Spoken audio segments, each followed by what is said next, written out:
criação de narrativa no Brasil, ela tomou tal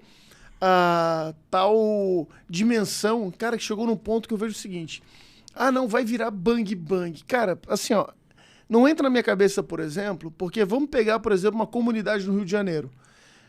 Existe um grupo de pessoas lá dentro que estão armadas. Sim. Beleza. Vamos imaginar uma situação hipotética. Largar um 38zinho na mão de cada pai de família lá do morro. Ah, mas o cara tem um 762. Cara, vamos lá. Antes de qualquer coisa, né, você vai ter ali 97% da população com a arma, né, pessoas que têm família e tudo mais, que são trabalhadoras, e você vai ter aqueles 3% com aquele armamento pesado. Cara, aí vem aquela questão que John Locke fala, né, que a arma é civilidade. Né? Se você tem uma população totalmente armada, o que vai acontecer? O bandido, ele sabe que isso aqui não é videogame. É aquele papo que a gente teve logo no começo, de que Exato. o cara pensa duas vezes antes de fazer qualquer coisa, né? Quando o outro tá armado também. Exatamente, exatamente. Então, como não é videogame, o cara não volta a vida de novo, né? Começa do zero. Não, né? Aí, o que acontece? Dentro desse cenário, você acaba tendo pacificação. Agora, mas o problema é que eles criaram, dentro de todo esse contexto educacional Exato. no Brasil, uma mentalidade que as pessoas, inclusive, ficam com medo. Sim. Não, e assim, ó, a própria questão do Rio de Janeiro hoje, a gente vê as instituições criminosas no Rio de Janeiro, elas têm mais força, vamos dizer assim, policial, entre aspas, né? Força homem, né? Do que quase o exército do Brasil. Esse Não, que é ridículo o número que tem lá de pessoas armadas. Mas peraí, eu vi o Flávio Dino falando que isso daí é aluguel de arma de CAC. É, Não. claro, porque a pessoa vai pegar, vai registrar um armamento, vai passar por todo o escrutínio, né, que tu sabe que é longo, que tu sabe que é burocrático. Pra quem não tem CR, pessoal, pra gente comprar um armamento, o que acontece? Primeiramente, você vai fazer o CR que leva... Hoje, assim, a gente não tem uma média porque, querendo ou não, tá tudo congelado. Até vir instrução normativa, a gente não tá saindo nada. Vai começar a sair agora, com instrução normativa que deve sair nos próximos dias. Mas, assim, tava levando ano passado uma média de 3 a 4 meses aí, se tu tivesse sorte. Às vezes demorava mais, às vezes demorava menos. Dependia do local, onde tu residia, como é que tava o exército naquele local, que é ele que emite. Para depois adquirir o armamento, tinha que fazer todo um processo que, do momento que você decide que você vai pegar, até o momento que você pega o equipamento e leva para sua casa, demorava mais de 4 a 5 meses, em média. Então a gente está falando aí de bem mais de meio ano. Tu não passa por um escrutínio desse, tendo que se expor, botando todas as suas negativas, botando declarações, mostrando sua casa, porque você tem que abrir a sua casa para o exército para ele fazer a fiscalização. Tudo isso para se botar no risco de um desses equipamentos chegar na mão de um criminoso e um criminoso praticar um crime. Isso é absurdo. É absurdo pensar nesse ponto. E a própria questão do recadastramento que foi feito esse ano, porque foi obrigatório de janeiro até abril fazer um recadastramento das armas de fogo, como se eles não tivessem noção, né, nem o registro, que já é deles, o banco de dados é deles, mas tudo bem, a gente fez tudo de novo, apontou que não tinha esse desvio. Se foi desviado, vamos dizer assim, no universo de 2 milhões de armas, menos do que provavelmente 300 a 400 armas, a gente está falando de algo irrelevante. Porque hoje é desviado mais armamento das polícias, né, principalmente no Rio de Janeiro, pro crime organizado do que dos CACs. Então, se é mais fácil ele pegar pela polícia ou pela fonte principal, que é o tráfico internacional, porque a pessoa ela vai lá comprar um baseado, vai lá comprar um pino de cocaína, ele não pensa que junto com aquele baseado, junto com aquela droga que tá ali, veio junto armamento, veio munição.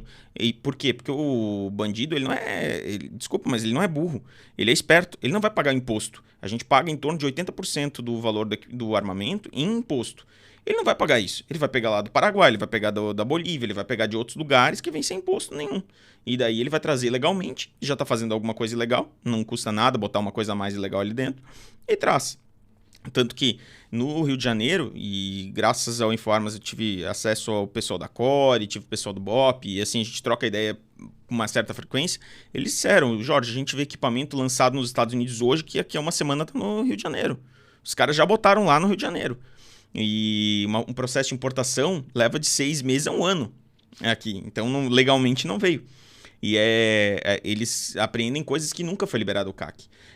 Lançador de foguete, que é, por exemplo, comumente chamado de bazuca, né? As bazucas já foram apreendidas.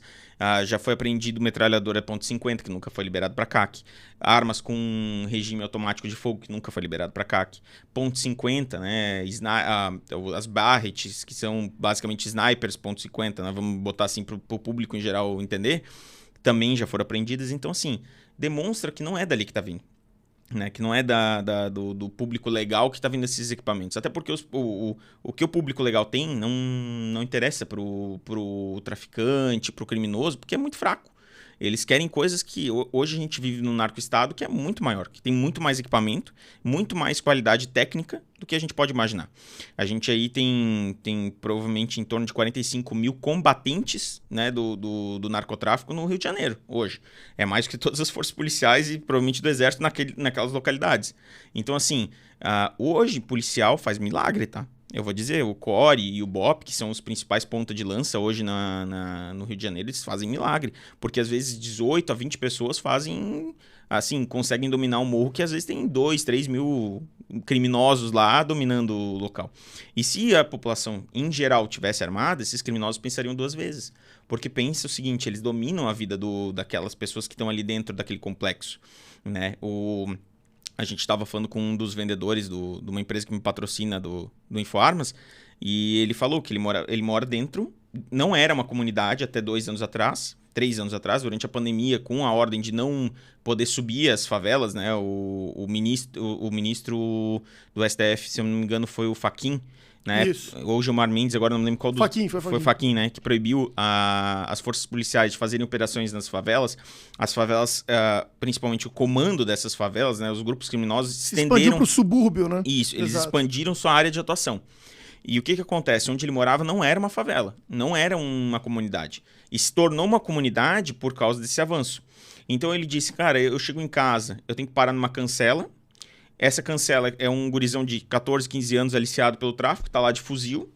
Eu tenho que me apresentar, mostrar que eu sou morador, não posso estar armado, não posso ter nada no carro para poder seguir o meu caminho.